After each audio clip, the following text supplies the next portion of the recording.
Hello and welcome back once again to Rage Gaming and more Diablo 4. I'm back for a new Necromancer build this time, finally taking a look at the endgame version of our new Infinimist build. The classic combo of pre-season of Decrepify with lots of lucky hit, CDR and more, keeping your abilities on their shortest cooldowns. This results in almost permanent blood mist, while we're spreading corpse explosions, dealing shadow damage all at the same time. This is really big in Season 2 because we've had a major update to damage over time effects and the main legendary node for the Shadows build, Wither. In short, they changed the Wither legendary node to scale with intelligence instead of willpower, which makes a lot of sense, so our potential is actually a lot higher with this node now. With things like crit less impactful, damage over time, much like overpower, is relevant in the damage types more because of the balancing of that. This version of the build enjoys ultra fast movement by Necromancer standards anyway, as I fly through the dungeons, clearing them really quickly compared to say the blood builds that I've recently tested. I do it while next to immune to damage, and it's absolutely destroying. When you have the darkness Bonestorm going at the same time, the desecrated ground of the blood mist, the blighted pools of corpse explosion, and the Shadowblight key passive that's racking up the damage, everything just melts really quick. This is better shown in the longer single target fights though, where say when you're dealing with the final boss of a Nightmare dungeon, in pre-season and Season 1, you'd be in the scenario of much less corpses to reset those cooldowns, so you'd be entirely relying on your shadow damage over time to kill enemies, and it was simply too weak. Now, as that damage builds and builds and builds, we are just melting health bars. And you can really see that with those new target boss fights, where not only are you shockingly tanky and easily able to avoid any real damage because of the short cooldown on Blood Mist, but with the damage over time being much better, you really see it there. Compared to Season 1, the build is significantly stronger, and you can really feel it. So with all that said, let's explain the build. Starting with the skill tree, which we're going to do a very fast rundown of because it's pretty much the same as it always was. We run Reap and we enhance it and go for Acolyte's Reap. This gives us a guaranteed corpse every 4 seconds. Sometimes you really need that, especially in boss fights and especially in the open world. Having said that, an alternative is Bone Splinters because it has good lucky hit chance, allowing you to use this basic to help with lucky hit chance resetting for the build. And so that's what I would suggest otherwise. I would also recommend Acolyte's Bone Splinters in that case for the crit strike chance. On the next tree, we're not using any cores, and we want 3 out of 3 in Hewed Flesh. 12% to generate a corpse as we damage targets, 24% against bosses. You want as much lucky hit possible to help with this spawning. On the next tree, it's more important. We have our main damage dealer of Corpse Explosion, fully 5 out of 5, then enhanced, and of course going into Blighted for the shadow damage. A lot of our damage is tied to shadow damage, so obviously that really helps. Then we have our Blood Mist, which we go 5 out of 5 to help with the cooldown reduction on the actual ability. Enhanced and into Ghastly to give us a guaranteed way to spawn corpses, which is absolutely vital. Also, while we're here, we'll go 1 point into Grim Harvest just to get to Fuel by Death for 3 out of 3 for the 9% times increased damage for 6 seconds whenever we consume a corpse, which is next to always. On the next tree, we obviously go Decrepify into Enhanced into Abhorrent, which is what's allowing us to use Lucky Hit to help us reset active cooldowns by 1 second every time it procs. Against a group of enemies, that procs a lot, and that's how we really reset our cooldowns. Since we're going to be cursing everything, we obviously want Amplify Damage at 3 out of 3, and to help with survivability and more damage, Death's Embrace for close targets. On the next tree, we are running Corpse Tendrils of course, but only 1 level. We do have some levels in Item Contribution. We enhance it and go for Plagued, so that we generate Vulnerable on the targets whenever we use it. Then we have our all-important Shadow passive perks, Reaper's Pursuit, Gloom, Terror, and Crippling Darkness. You could argue that you could save points in Reaper's Pursuit, taking 2 out of this and putting it into Corpse Tendrils, or perhaps Decrepify for the better damage reduction or more CC uptime. However, when you're mob clearing and clearing quick and playing the open world, the movement speed is too much to pass up. The most important one here is Gloom, which is why we have some item contribution, but in general this is going to improve your shadow damage, and you've got a chance to stun with darkness skills because of it. On the ultimate tree, it's obviously Bonestorm to its maxed out Supreme, giving us crit chance and damage reduction while active, and we're sacrificing our minions, so we take all of Standalone and Memento Mori. And our key passive obviously is Shadowblight, which is so good in this patch. For the Book of the Dead, it is pretty much the same as always. For the Skeletal Warriors, it's the Reapers to improve your shadow damage. For the Mages, it's Cold to improve your vulnerable damage. And lastly, the Golem, Sacrifice for the crit strike damage. Pretty much what we've been doing for pre-season Season 1. Moving on, we have our Vampiric Powers. This is pretty much what you should expect, though I am torn on one thing. Firstly, the ultimate combo of Metamorphosis and Prey on the Weak, which is probably what most builds in the entire game are going to be running because they're just so stupidly strong. Meta allows you to dash and turn into like a cloud of bats, and targets you dash through get hit with a Vampiric Curse. It's like a debuff like chilling an enemy. With Prey on the Weak though, it means that enemies that are affected by a Vampiric Curse are vulnerable. So it's a way to apply vulnerability. With that, it improves the damage you're dealing to vulnerable damage by a major amount, so it's kind of just super good as a combo, and I expect most people will run them. Next, we have Flowing Veins, which is another one I think is just obviously the pick for a build like this. You deal a massive amount of increased damage over time to enemies that are moving or affected by a Vampiric Curse. Since we're constantly applying our curse via meta dashing, well, obviously we're going to always have this. As our main source of damage is damage over time, this is just obviously required. Next is Anticipation, which I think is a very good idea to take. It's a massive cooldown reduction for your ultimate, so Bonestorm is 20% restored faster just by default, and we want that as much as possible. It also means your ultimate deals more damage for each nearby enemy affected by damage over time. So as we're spreading our Shadowblight and dots like in many ways, Bonestorm actually gets stronger, and as we're turning it into a darkness, therefore damage over time ability, this is a pretty big damage increase. So it's one that I feel I can't really take out in this build, which is where we come to Domination. You deal 24% times increased damage to those that are stunned or immobilized in some way. If they're also injured and not an elite, they just die, which is pretty useful for the mob clearing. And since we are doing a lot of stunning, this is a big damage increase. However, Hemomancy is pretty broken right now, and I'm wondering whether it'll be nerfed at some point. It deals 80% of your max life as physical damage to nearby enemies at a massive range every 4 seconds. So I'm kind of dabbling between Domination and Hemomancy as an awareness for you guys to think about. Next up then, we have our Paragon boards, which looks a little bit funky right now, which I will explain. This third board is weird and you need to hear me explain it, so let's go from the bottom. Just like with the blood builds, we are coming around and making sure to pick up resilience and the max life around it, because resistance to elements is really important. So I'm coming around from the bottom to the right to prime, coming up to the glyph, activating that, and then coming back down to resilience before moving on to the next board. Our first slot here goes to control. You can happily put any glyph in here that requires 40 intelligence because it's easy to get here without actually extending the radius of the glyph like we're currently working on. So I have control here for the moment. On the way to our next board though, things get a bit more interesting. We have the new Wither, which is obviously our first and most important board to get. Wither majorly improves your shadow damage over time damage, and the power and potency of this is increased for each 60 intelligence you have compared to Wisdom in the past. So the scaling potential of this is much better. It's been a major buff for this build. So we want it as soon as possible, so we rotate the board to get it as soon as possible. Entering from the bottom,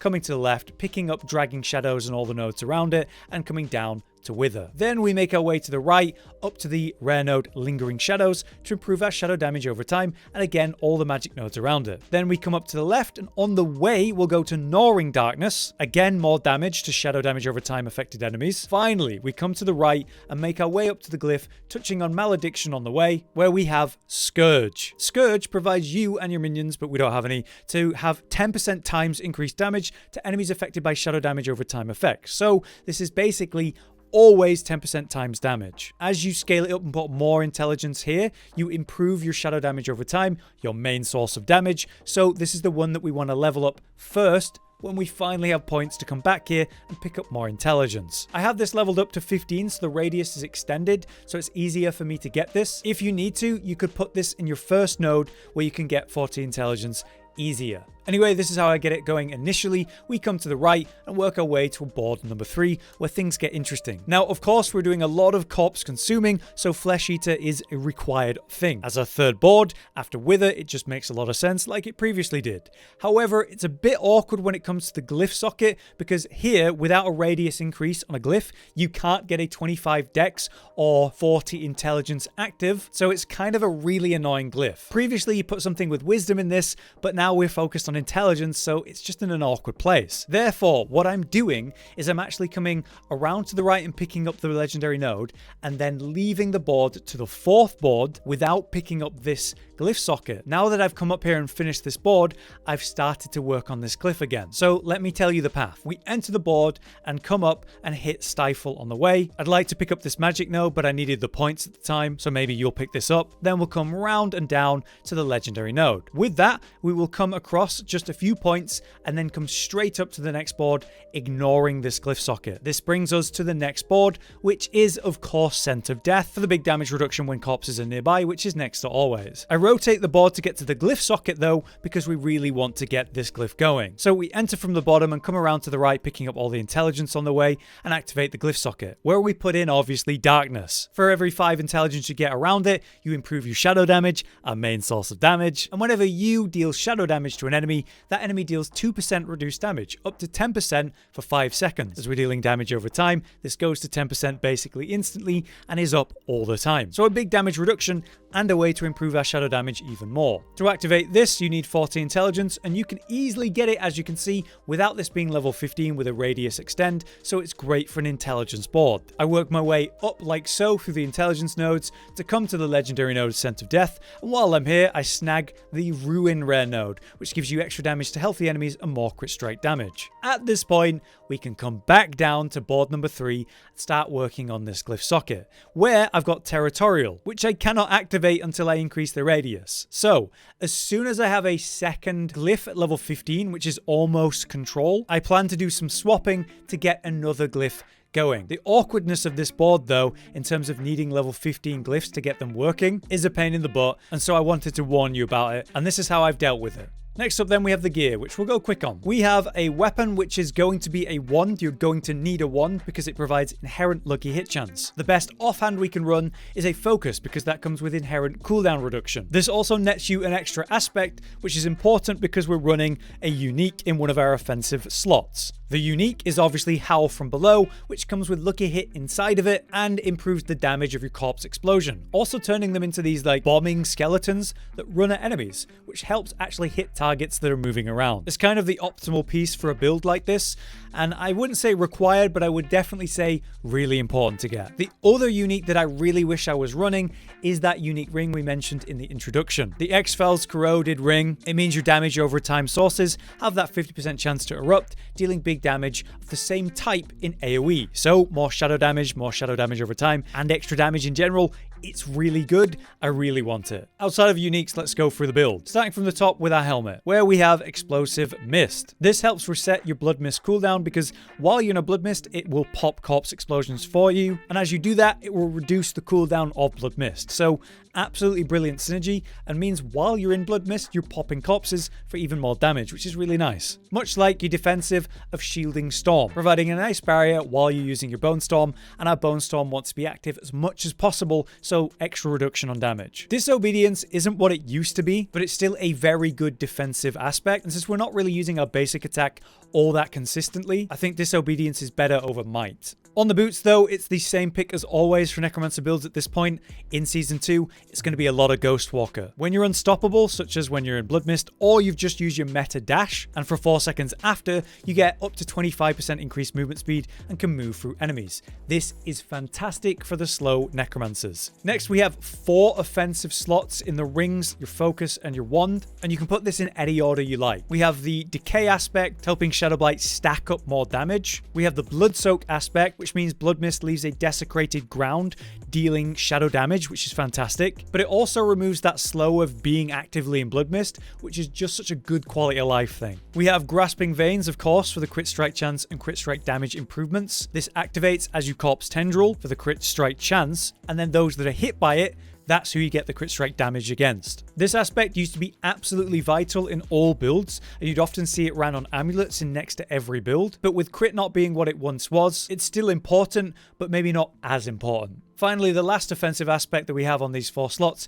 is Ultimate Shadow, of course, which will turn your Bonestorm into shadow damage, allowing you to further stack up Shadowblight in another way. Lastly, we have our Amulet, with the most important aspect in the build, Blighted. You deal up to 180% times increased damage for 6 seconds after the Shadowblight key passive, damages an enemy 10 times. So we have all these different ways we're spreading Shadow and Shadowblight, which helps us stack this effect up as fast as possible, giving us 6 seconds of 180% times damage. So it's ridiculous, and that's why it's on our amulet. Then it's the affixes on our gear. As I've been saying, the most important thing you can have is lucky hit chance on as many pieces as you can get. You can get that on your gloves, you can get it on your helm now, such as lucky hit chance while you have a barrier, so we have a barrier while we're in Bonestorm. You can get it inherently on your wand, you can find it on your offhand on the focus, you can get it on your rings like I do, and so you want it on all of these slots. After that, you want cooldown reduction on every piece of gear that you can find it on. With enough lucky hit and cooldown reduction, you can run this build in a really smooth way.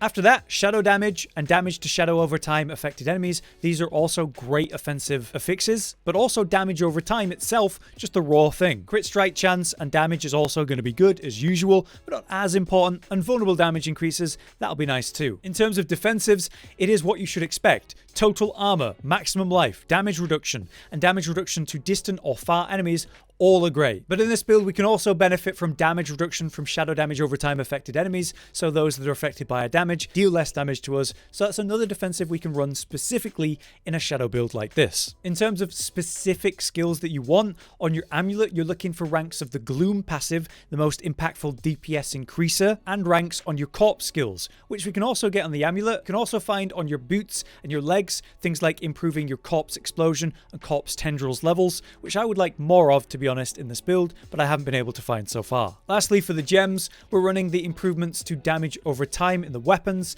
we're running health increases in our armor, and finally, as will be pretty standard in Season 2, we have resistance to all elements as the diamonds that are in our jewelry.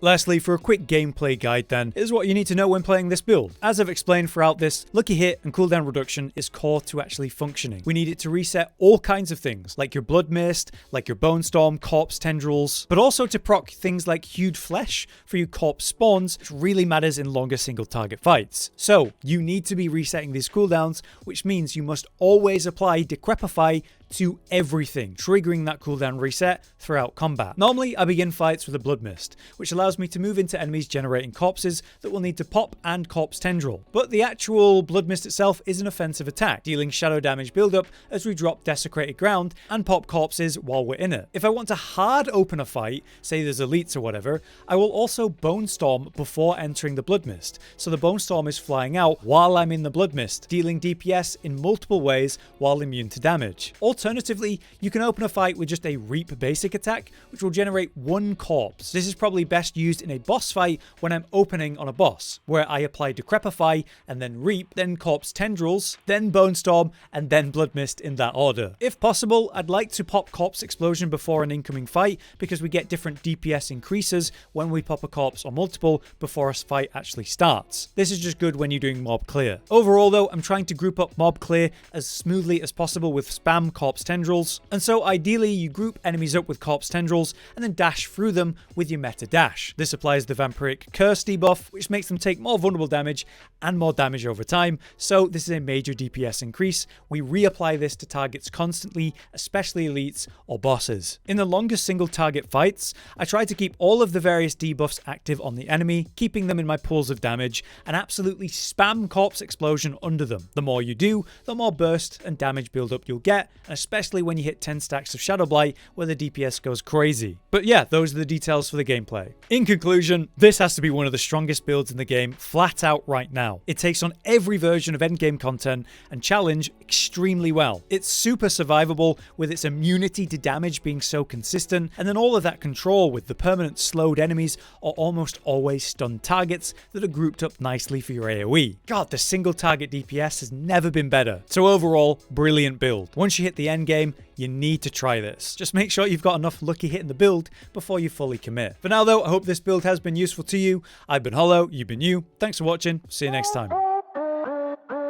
Josh, Cotton, and Hollow with the videos, dropping the humor like a hammer on your tippy toes, bringing entertainment on a daily arrangement to take our insanity and turn it into entertainment. Yes, I said entertainment twice, to reiterate that it is nice to look into your faces on a mostly daily basis when you let us in your homes to make the whole world a stage.